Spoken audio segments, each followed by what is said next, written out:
थोड़ा सा आगे चलते हुए इस सेगमेंट का आखिरी क्वेश्चन है, फिर मुझे जरा जो आज कल में हुआ है या अभी प्रेस कॉन्फ्रेंस हुई है पीडीएम, वहां पर जाना है। अगली बारी तो फिर डॉक्टर साहब फॉरेन फंडिंग केस की है, अब उसका फैसला और कब होगा, और आप क्या देख रहे हो उसके बारे में, अब ये इस पे भी जरा बता दो, रोशनी डाल दे सर।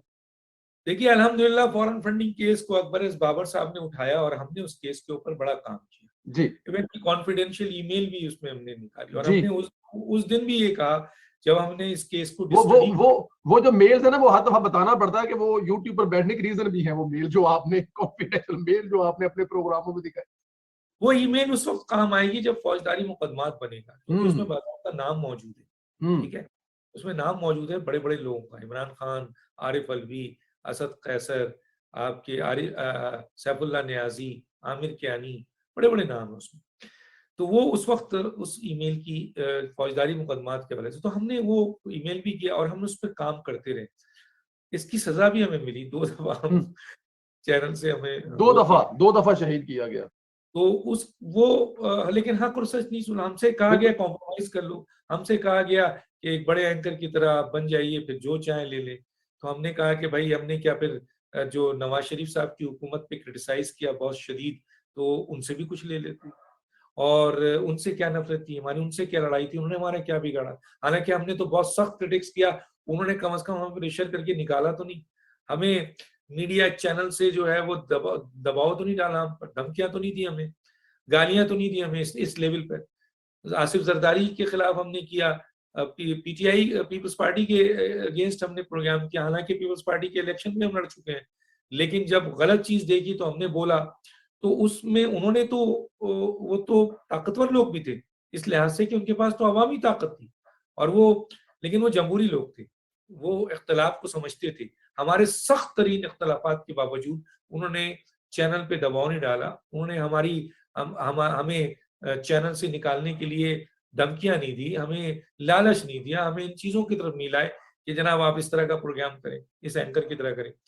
तो गोया इमरान खान साहब का जो फॉरेन फंडिंग का केस है, 7 साल 7.5 साल हो गए उसको रोकते हुए, और जाहिर है कि उसके पीछे भी उन कुछ लोग थे जिन्होंने इस केस को आगे नहीं बढ़ने दिया। इलेक्शन कमीशन में सबसे अहम किरदार डीजी लॉ ने किया, स्क्रूटनी कमेटी ने किया, जो इस केस को डिले करने में और अहम डॉक्यूमेंट्स को छुपाने में, जब तक वो छुपा सके। लेकिन जब वक्त बदला तो फिर आपने देखा कि स्क्रूटनी कमेटी ने फैसला दिया, हालांकि वो बहुत सी चीजें उन्होंने छुपाई, 8 वॉल्यूम छुपाया, स्टेट बैंक के डॉक्यूमेंट छुपाए, वो अकाउंट्स था, क्योंकि स्क्रूटनी कमेटी के पास बहुत पावर्स थी, वो ऑडिटर जनरल ऑफ पाकिस्तान को भी इस्तेमाल कर सकते थे, एफआईए को भी कर सकते थे। जिस तरह उन्होंने स्टेट बैंक से अकाउंट्स मांगा वो मिल गया, इसी तरह पूरी दुनिया से वो अकाउंट्स ले सकते थे, लेकिन वो चाहते नहीं थे। क्यों? क्योंकि वो बी टीम के तौर पे इमरान खान के काम कर रहे थे।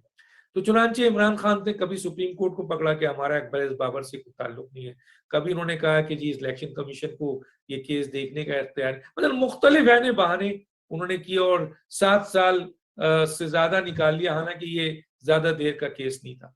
आपने देखा कि 55 घंटे अकबर एस बाबर को दिया गया था फॉरेन फंडिंग की वो फोटोकॉपी जो पीटीआई ने खुद दी थी और कहा था कि आप ऑडिट करके निकालें, तो उसमें उन्होंने अरबों रुपए की करप्शन निकाल के दे दी, जिसमें इमरान खान प्रूफ के साथ इन्वॉल्व है।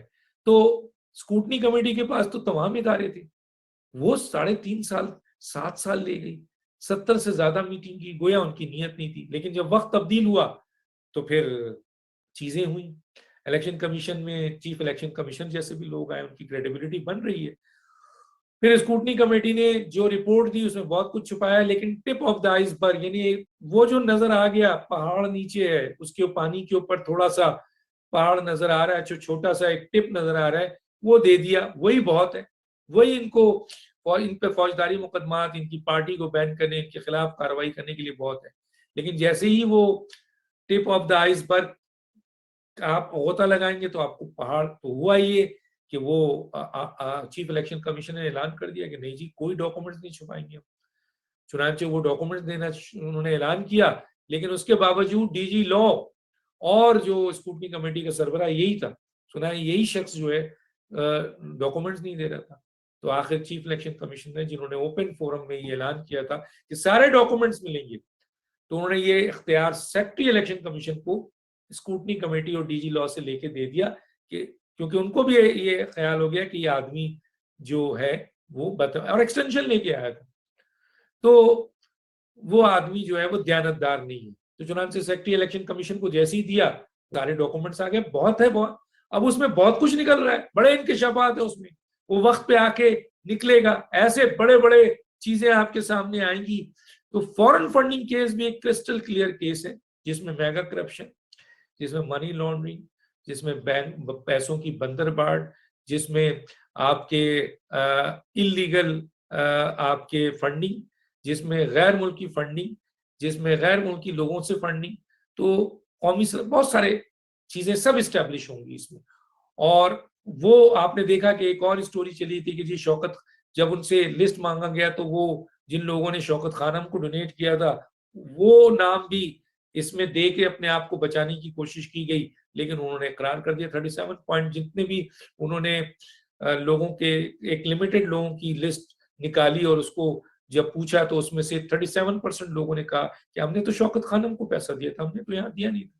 तो बहुत कुछ निकलेगी, वॉल्टन का निकल गया देखिए क्रिकेट का, और वो आरिफ नकवी साहब के, और आरिफ नकवी साहब का वो पैसा वो है जो कि उन्होंने, उन पे इल्जाम है कि उन्होंने आपके अमेरिका के जो है वो फ्रॉड किया है, फंड का बहुत बड़ा पैसा है, तकरीबन 13 बिलियन डॉलर के करीब है।